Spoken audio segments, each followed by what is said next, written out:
part 2. Spiral03 is the reading code here.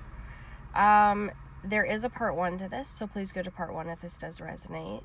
Spiral03, this annual client, wanted to know about Dharma and Karma, and any life lessons they still needed to integrate. So Spiral03, 7:44 on the timer. 4s are going to be highly relevant for you also.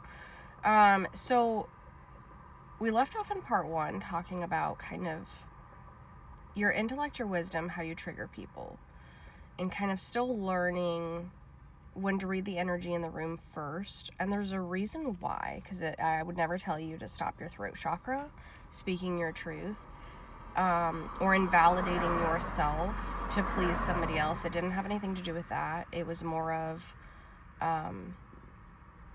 other people's projections and how they react in more violent ways or more aggressive ways. So reading the energy first and knowing that not everybody even deserves to hear something that comes out of your mouth at times in the right circumstances.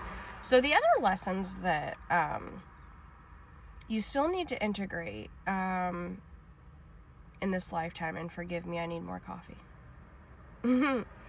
The other lessons that need to be integrated in this life to help you through your journey, and these are more of the lessons, because your Karma and Dharma from part 1 did show up about, you may have not, in your younger years, early 20s, you may have not necessarily been a bully. You could have been a bully, but used your words as knives to other people in a way that was hurtful. And it wasn't just about speaking your truth through throat chakra, those kind of things, but kind of learning to, you had to learn to wipe away things that were put onto you that you then kind of regurgitated. And you could even choose to speak with those people again, apologize, or simply journal, do the shadow work, the inner work, kind of reflecting on those things, the lessons that you learned there. You are very humble in this lifetime. I think that this life integrated a lot of humbleness for you, and I feel like your soul chose this life almost to humble you at some point. It is coming up that in past lives you may have been in situations, and I say may have, but it's really showing up, that past lives kind of show almost like a more privileged life, where there may have been times that you didn't always appreciate what you had because it was always there, and that in your privileged past life, say that 3 times fast, you may have also had access to like more education than the average typical person, and I almost said peasant. So we're talking about very far back past lives potentially, and this life may have humbled you a bit to experience the other side of the coin. It's really showing up that you just had a little bit, so your soul is already very old.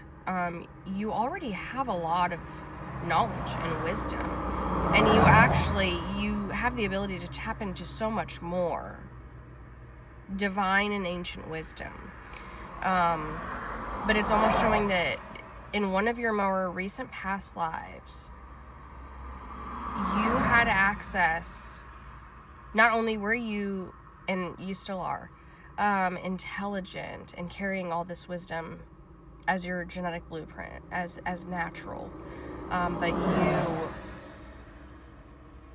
you also had the luxury of having access to something that most people didn't, especially like as a female, because I'm visualized, I can see it in my head, and it's a female in a past life, so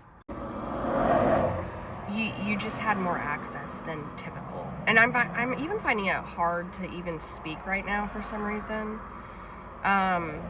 So it's almost coming up like you had access to education and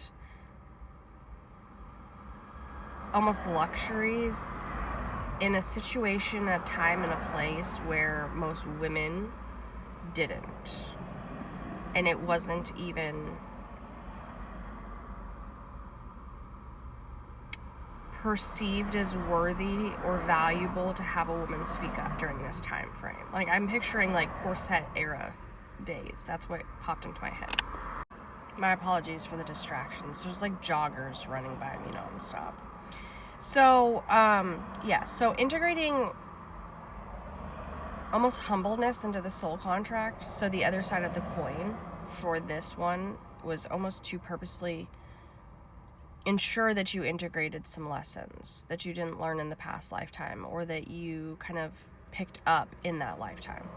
And I'm not saying it was your most recent lifetime. I'm not entirely sure. It just could have been one of your more prominent lifetimes that really you wanted to go back and integrate some lessons for. Confirmation.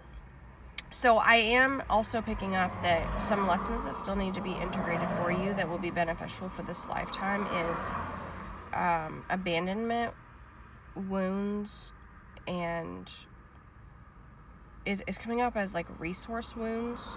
And the way I want to put that is not how I just said it, but that may be significant for you. The wound of materialism, the wound of money. It's like like the fear of not having something.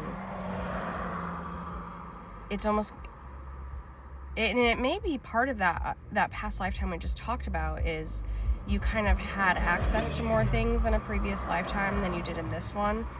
But now, because of kind of the survival in this lifetime and the life that you've lived here during this soul contract, it's coming up like there's like money wounds, like feeling like either your worth or value could be tied to your career or money,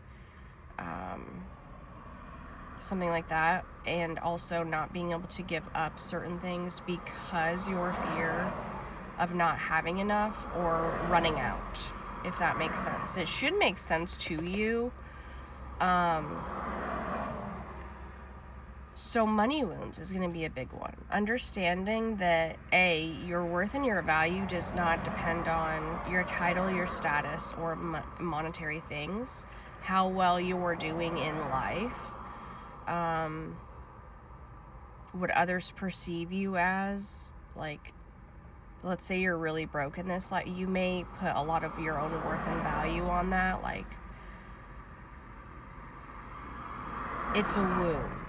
And it's also having that like money survival wound of like always like worrying, oh my God, what's gonna happen if I run out? And I know that's easy to say in this economy, in this environment, like, well, how could someone not? But again, you got to remember that you're here to integrate lessons, and this matrix, the whole thing is set up on your worth and value being tied to your monetary value, and or status and title and career, keeping up with the Joneses. And I think that's one of the most largest lessons that you wanted to integrate in this life, is getting over that. And again, it's heavily tied to that past life that was very prominent for you, where you had more access to it. It's almost like you were really fucking wealthy is what I'm picturing in a previous life. Like, I saw a castle, just so you know, and like a castle. And then again, in those times when I got the visions that came through the channel, like, maybe it was kind of normal to have like cobblestone. It felt very like Scottish or Irish. Like very ancient, like hundreds of years ago, brick and mortar. God, if this resonates for you, great. But that's what came through the channel. So yeah. So like, let's just talk about. Let's move forward, because I'm getting like visions and pictures of you in very much older times.